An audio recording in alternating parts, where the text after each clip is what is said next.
வணக்கம். போன வாரம் நம்ம சாய் விருந்து சேனலில் அடுப்பில்லாத சமையலில் பாலே இல்லாமல் தயிர் மோர் எப்படி செய்கிறதுன்னு பார்த்தோம். நிறைய பேர் இதை செஞ்சு பார்த்துட்டு பர்சனலாகவும் கமெண்ட் செக்ஷன்லையும் ரொம்ப நல்லா வந்துச்சுன்னு சொல்லியிருந்தீங்க. ரொம்ப ரொம்ப தேங்க்ஸ்.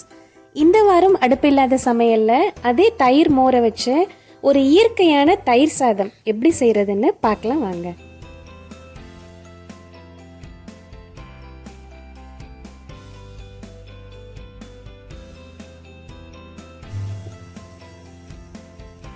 தயிர் சாதம் செய்கிறதுக்கு நான் சிகப்பு அவல் எடுத்து அதை ஒரு 1/4 மணி நேரத்துலேருந்து 20 நிமிஷம் ஊற வச்சு எடுத்திருக்கேன்.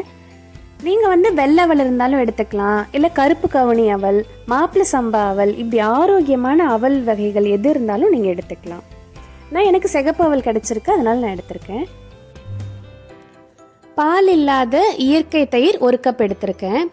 இந்த இயற்கை தயிர் எப்படி செய்கிறதுன்னு போன பதிவுகளில் பார்த்தோம். பார்க்காதவங்களுக்கு டிஸ்கிரிப்ஷன் பாக்ஸில் லிங்க் கொடுத்துருக்கேன், பார்த்துக்கோங்க. அப்புறம் சின்ன வெங்காயத்தை இப்படி பொடியாக நறுக்கி வச்சுருக்கேன். இது ஆப்ஷனல் தான், இது வேணான்னா நீங்கள் மாதுளம்பழம் சேர்த்துக்கலாம். அப்புறம் மாங்காய், கொஞ்சம் மல்லி இலைகள், துருவி இஞ்சி, கொஞ்சமாக பெருங்காயம், அப்புறம் தேவைக்கேற்ப உப்பு. வாங்க எப்படி செய்யலான்னு பார்க்கலாம். ஊற வச்ச அவலில் தேவையான அளவு தயிர் சேர்த்துக்கலாம்.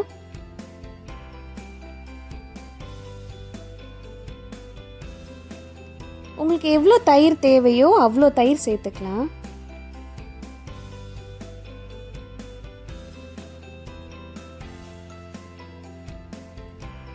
தேவையான அளவு உப்பு,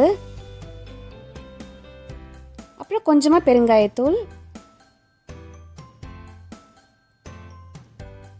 இதில் நம்ம நறுக்கி வச்சுருக்கிறதெல்லாம் ஒன்று ஒன்றா சேர்த்துடலாம். இஞ்சி, அப்புறம் வெங்காயம்,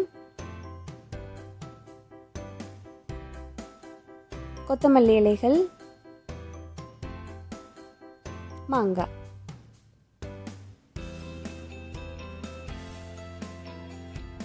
இது எல்லாத்தையும் ஒன்றா சேர்த்து கலந்துடலாம். நீங்கள் தயிர் சாதம் இன்னும் சாத்வீகமாக சாப்பிட்ணும் அப்படின்னு நினச்சிங்கன்னா இதில் வெங்காயத்தை எடுத்துட்டு மாதுளம்பழம் முத்துகள் போட்டுக்கோங்க. இப்போ எனக்கு மாதுளம்பழம் கிடைக்கல, அதனால நான் வெங்காயம் போட்டிருக்கேன். பத்தலைன்னா தயிர் அப்பப்போ கொஞ்சம் விட்டுக்கலாம். இதில் நம்ம இயற்கை மோர் செஞ்சுருந்தோம் இல்லையா, அதையே விட்டு செஞ்சோன்னா ரொம்ப ரொம்ப டேஸ்ட்டாக இருக்கும் இந்த தயிர் சாதம். நான் இன்றைக்கி மோர் விடலை, ஃபுல்லாகவே தயிர்லேயே செஞ்சு காமிக்கிறேன். அது எக்ஸ்ட்ரா ஒரு டேஸ்டி ஆப்ஷன் தான், அது சேர்த்தாலும் ரொம்ப நல்லாயிருக்கும். சில பேர் கேட்டிருந்தீங்க தேங்காய் பால் தயிர் செய்யும்போது அடியில் கொஞ்சம் தண்ணி தங்குது அப்படின்னு சொல்லிட்டு. அது அப்படி தான் இருக்கும். நீங்கள் கலந்து விட்டு சாப்பிட்டா ரொம்ப நல்லாயிருக்கும். இன்னும் கெட்டியாக வேணும்னா ஒரு 5 மினிட்ஸ் ஃப்ரிட்ஜில் எடுத்துட்டிங்கன்னா ரொம்ப ரொம்ப நல்லா வரும். அவ்வளோதான், சுவையான ஆரோக்கியமான இயற்கை தயிர் சாதம் ரெடி ஆயிடுச்சு. சமைக்கப்படாத இயற்கை உணவுகள் எப்பொழுதுமே 10 மடங்கு ஆரோக்கியத்தை அள்ளித்தரும்ன்றதுல எந்த சந்தேகமும் இல்லை. உடலை சுத்தப்படுத்தி நோய் எதிர்ப்பு சக்தியை அதிகரிக்கக்கூடியது இந்த இயற்கை தயிர் சாதம். அடுத்து ஒரு ஆரோக்கியமான பதிவோட உங்களை சந்திக்கிறேன். இது செஞ்சு பார்த்துட்டு எப்படி இருந்ததுன்னு சொல்லுங்கள். நன்றி.